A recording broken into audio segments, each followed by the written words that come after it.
Fala pessoal, tudo bem com vocês? Que estreia, hein? Ramon Dias estreia com o pé direito, ele e o seu filho Emiliano. O Corinthians tem uma nova era, estreia com vitória, virada, boas escolhas do treinador e um Kaká pistola, sendo o protagonista, com gol contra e outro a favor. Vamos falar sobre tudo que aconteceu no jogo, na vira.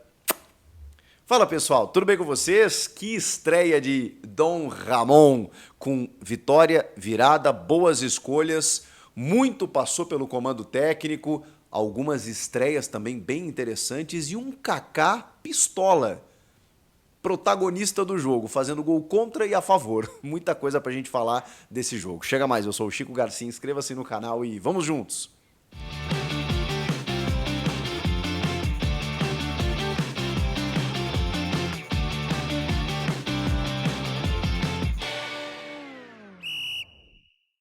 Estamos batendo a meta de 1 milhão de inscritos. Muito obrigado, faltam menos de 2 mil.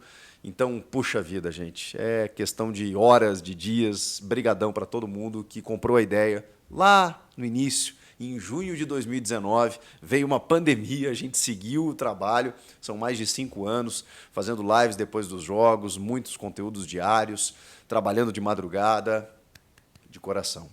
Vamos falar de Corinthians e Criciúma, Corinthians 2, Criciúma 1. Não foi tão fácil, como não seria nessa fase que o Corinthians está vivendo. O Corinthians chegou a 15 pontos, já abriu 4 do Grêmio, o Grêmio mesmo vencendo o São Paulo nesta noite, o que é muito difícil que aconteça, mas mesmo que aconteça, não ultrapassa o Corinthians, o que não adianta muito porque o Corinthians segue na zona, mas deu um passo importante para tentar sair dessa situação incômoda que está. O mais importante era o resultado, sabemos disso. Mas também era importante a gente entender de que maneira Ramon Dias começaria o seu trabalho. E ele começou com muitas escolhas interessantes, promovendo 2 estreias no time. A gente sabe que quando chega uma nova comissão técnica, tudo começa do zero, tem aquele vestibular, muitos jogadores tentando mostrar serviço, vem as escolhas desse treinador com poucos dias de trabalho, e ainda mais com gente nova chegando, e até se essas pessoas, esses jogadores chegaram é porque foram, digamos assim, motivo de carência, né, no elenco de algumas peças, então é natural, né, que esses caras recebam oportunidades. E começando pelo gol. Hugo Souza foi o escolhido do Ramon Dias.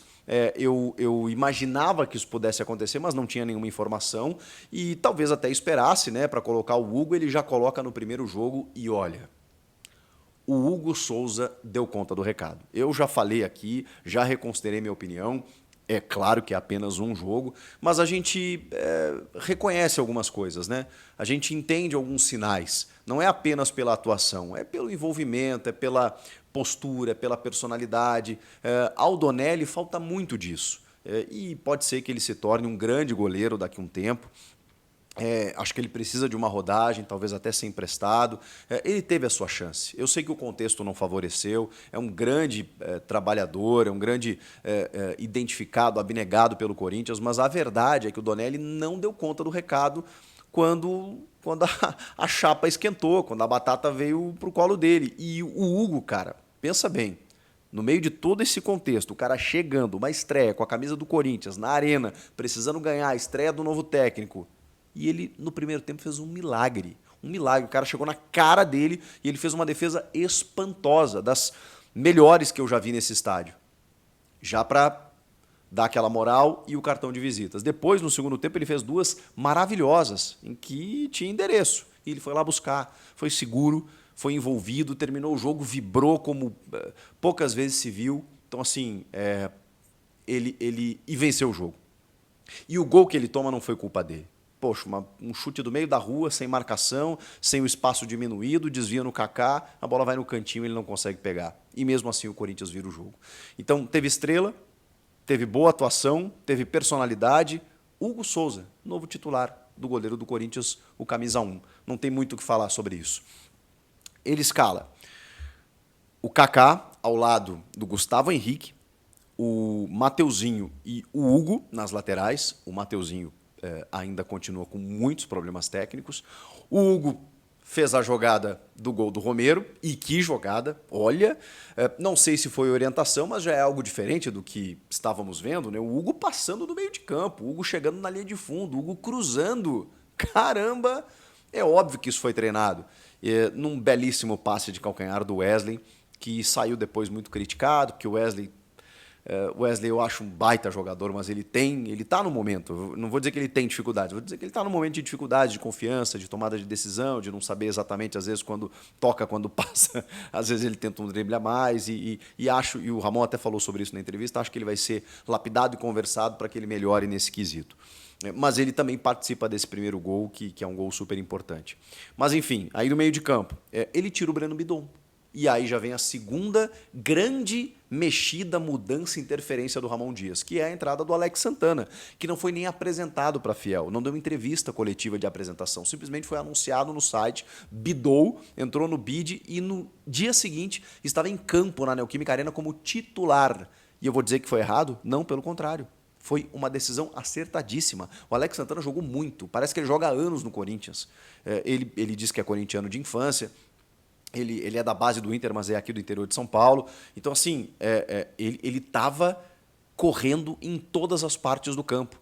Ele é aquele todo-campista, né? Que é o adjetivo que a gente usa para o Paulinho, né? Para o grande Paulinho, histórico Paulinho, mas ele é um todo-campista. Ele jogou como segundo volante, porque o Ranieri abriu o meio campo, ele jogou de segundo, mais o Rodrigo Garro terceiro, aí o Wesley, Romero e o Yuri Alberto, esse foi o time. Mas o Alex Santana, cara, ele deu carrinho, ele marcou, ele cercou, ele finalizou, ele deu lançamentos, ele fez inversão de jogo, ele estava em todas as partes do campo. Ele foi onipresente. Alex Santana, que contratação. Talvez, cara, das melhores que eu vi nos últimos tempos no Corinthians.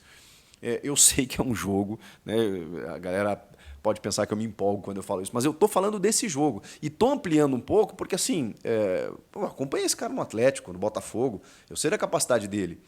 Pode fazer segunda, terceira função. Eu até disse o seguinte na live, né, que a gente fez no pós-jogo.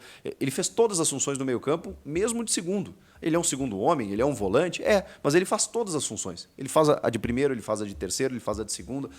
Impressionante. O que jogou o Alex Santana? Talvez até tenha falhado no gol do Claudinho, porque a marcação é dele, né? É um espaço que ele deveria preencher e o Claudinho recebe com muita liberdade. Quando ele vai diminuir o espaço, já não dá mais tempo. E aí o Claudinho desfere o chute, desvia no Kaká e a bola entra no cantinho. Mas é uma função, uma atribuição dele. Mas assim, foi um lapso de momento, porque no recorte total do jogo ele jogou muita bola, o Alex Santana. E aí, como eu já dei o time para vocês, essa foi a escolha inicial do Ramon Dias, indo para o jogo, o Criciúma se aproveitou de alguns espaços defensivos do Corinthians. E aí o Ramon, ele cita na entrevista coletiva de que há erros, sim. Ele gosta do time, ele gosta da intensidade. O Corinthians teve outra pegada, o Corinthians mordeu, o Corinthians teve outra intensidade de jogo, tudo isso é verdade. Mas cedeu espaços ao adversário, que são situações que o Ramon vai ter que corrigir. Porque o Criciúma frequentou a área do Corinthians na transição rápida, muitas vezes chegava na cara do goleiro. Na primeira, o Hugo fez um milagre. Numa segunda, a bola atravessou a área e, por pouco, ela não sobra para alguém finalizar. E depois, quando o cara recebe numa intermediária e que ninguém diminuiu o espaço, ele tem tempo de pensar, finalizar, a bola vai morrer no fundo da rede. Ali o Criciúma já faz 1-0. E isso poderia ser terrível para o andamento do jogo. O time que está na zona do rebaixamento, trocando de técnico, tem um psicológico abalado, tudo isso poderia complicar. A Fiel, como sempre, faz o seu papel, começou a gritar muito mais alto e o time não esmoreceu, tanto que busca um empate. Mas é um empate que vem só no segundo tempo. No cruzamento do Hugo, na jogada do Wesley, como eu falei, e o Romero, que não marcava há 3 meses, não tinha marcado ainda no Campeonato Brasileiro, apara uma bola, o Marcelo Hermes está na marcação, ela vem um pouco depois, o Romero se posiciona certinho para de chapar, né, chapar essa bola, de chapa, chutar muito forte no contrapé do goleiro, não tinha como pegar, e ali o Corinthians empata o jogo. Volta para o jogo. Quando você empata, no momento que a Fiel está cantando para o time reagir, o time reage, o time responde, não tem para ninguém. Aí o estádio vira aquele inferno que a gente sabe como funciona. E aí o Rodrigo Garro jogando muito bem, buscando o jogo, buscando finalizações, buscando inversões, Alex Santana correndo pra caramba, Wesley tentando pelo lado esquerdo, a coisa não acontecendo, o Yuri teve uma bola, isso ainda no primeiro tempo, né, na cara do goleiro em que ele perde, e esse é o problema do Yuri, né, a falta de confiança está afetando esses momentos cruciais, porque eu acho que ele se envolve com o jogo, ele fez um pivô muito bom pro Romero no primeiro tempo também, né, que finaliza de perna esquerda para fora. O Yuri está tentando, mas ele não está conseguindo. Isso é fato. E aí, depois desse gol, que o Kaká acaba errando o gesto, inclusive, né? Porque a gente coloca às vezes só na conta do azar, mas pô, é uma bola de longe que o Kaká vai travar ela de um jeito muito esquisito. E aí ela acaba caindo para o fundo da rede. E tem o histórico, né, do Kaká de ter alguns gols contra já desde que chegou no Corinthians. Porém, ele também tem vários gols a favor. E vejam só, aí o Ramon faz a primeira mexida. E por isso que eu falo que tem muita interferência do Ramon, porque, cara, quando ele coloca o Coronado no jogo, quando ele coloca o Coronado, ele tira o Wesley. E o Coronado é um senhor jogador, né, cara? Ele tem muita qualidade técnica. É impressionante como, em poucos minutos, a gente já vê o Coronado tendo uma interferência no jogo muito grande. Porque ele cria chances de gol, ele clareia o jogo, ele tem um refino técnico impressionante. E aí, numa cobrança de escanteio ensaiada, a bola chega no Coronado na meia-lua, ele só passa pelo marcador e coloca com a mão, assim, né? Tira o peso da bola para o Kaká fazer o gol. E o Kaká fez o gol contra e fez o gol a favor, vira o jogo e ali o Corinthians começa a vencer. Mas aí entra de novo o Dom Ramon. Ele coloca o Félix Torres, ele coloca o Rian tirando o Garro, ele coloca, já tinha colocado o Coronado na do Wesley, e aí coloca o Fagner no lugar do Romero.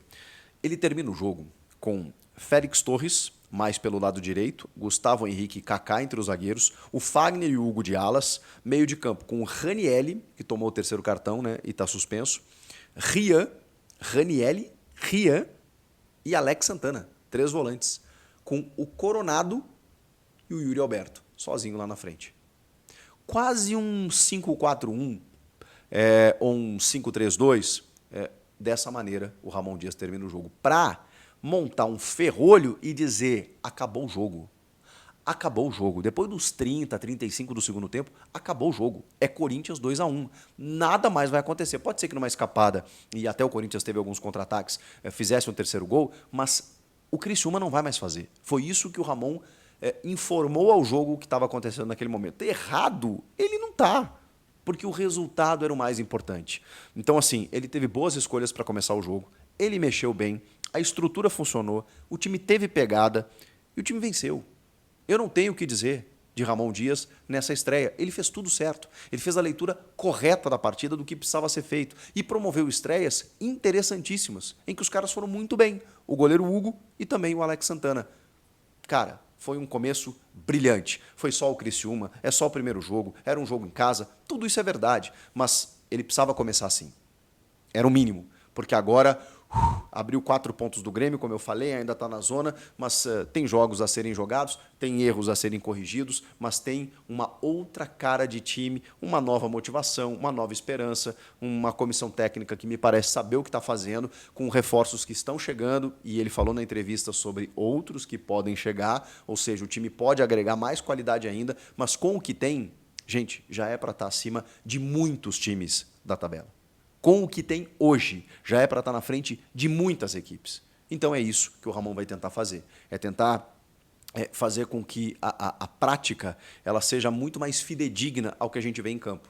Porque o que a gente estava vendo era um Corinthians que, apesar de um elenco interessante, eu acho interessante, tem algumas carências, tem algumas deficiências, as laterais sofrem, o Hugo e o Mateuzinho têm dificuldades, tem vários problemas. Mas está chegando o André Ramalho, já chegaram hoje o Hugo e o Alex Santana. Você já começou a encorpar o elenco. Eu acho que é suficiente, pelo menos, para não estar nessa situação. Pelo menos. E aí depois, se eles conseguirem potencializar ainda esse time, bom, aí é papo para mais para frente. Nesse momento, tem que sair de onde está. E o primeiro passo foi dado hoje. Eu não poderia deixar de falar do Kaká, que fez tudo isso que acabei de falar para vocês, e aí foi designado pela assessoria de imprensa para conceder a entrevista para os repórteres que estavam na zona mista, e de repente chegou lá e proferiu aquela frase célebre dizendo: pau no da mídia e vai Corinthians, é só isso que eu tenho que falar, e foi embora e deixou todo mundo com o microfone na mão. Como jornalista, obviamente que eu não gosto desse tipo de situação, acho que ele não precisava ter tido essa atitude ali, né? Os assessores foram surpreendidos, não estavam sabendo que ele ia fazer isso, ele pediu para falar, quando ele chega ali ele xinga todo mundo, ele generaliza, os repórteres que estão ali não tem nada a ver com isso, estão trabalhando, estavam na madrugada, muitos chegaram cedo, vão ter que voltar para as redações para fechar texto, aí estão lá para ouvir o jogador e acabam sendo ofendidos ali, né? Porque ele acaba espanando geral. Mas assim, o que eu vou dizer? Eu sei que o torcedor gosta desse tipo de postura, porque o torcedor não gosta de muita gente da imprensa. E quando o jogador faz isso, o torcedor se sente representado. Concordo com isso? Não. Defendo a imprensa, toda ela? Claro que não, não sou corporativista. Tem bons e maus jornalistas como bons e maus jogadores. Provavelmente, aí fazendo uma leitura até um pouco mais ampla, provavelmente ele já chegou do vestiário com a cabeça inchada por alguma coisa que leu, por algum jornalista talvez que tenha passado do ponto, isso é muito normal, e aí ele direciona, né? Ele vê o espaço, vê que tem câmera ali e ele tenta falar para aquele jornalista como se, né, como um canal, né, para que chegue até o cara. E aí a gente acaba sofrendo, né? Porque como ele generaliza, ele atinge todo mundo. Mas às vezes não é para aquela galera que está ali, ou para mim, ou para qualquer outro. Às vezes é para um cara específico, ou para alguns, não sei, e ele acaba, né? Só que eu acho que ele passa do ponto, né? Quando ele, acho que tem formas, né, de você se manifestar a respeito. A assessoria não sabia que ele ia ter essa atitude. Foi meio intempestiva, foi uma vitória, foi uma estreia, acho que não precisava, mas provavelmente a cabeça dele estava cheia com alguma coisa e ele resolveu espanar daquele jeito. Imagino eu que vai pedir desculpas, vai reconsiderar, eu acho, e repito, né, acho que o torcedor gosta quando a imprensa, no modo geral, é atacada dessa forma. Então, o que eu vou dizer? Só realmente achei curioso, não é comum isso acontecer. O Kaká foi um protagonista, um personagem do jogo, porque ele fez um gol contra, ele faz um a favor que dá a vitória para o time, e depois, quando ele tem a oportunidade de falar, ele resolve pagar geral. O que vocês acharam? Comenta aqui, inscreva-se no canal, eu volto na próxima. Tchau!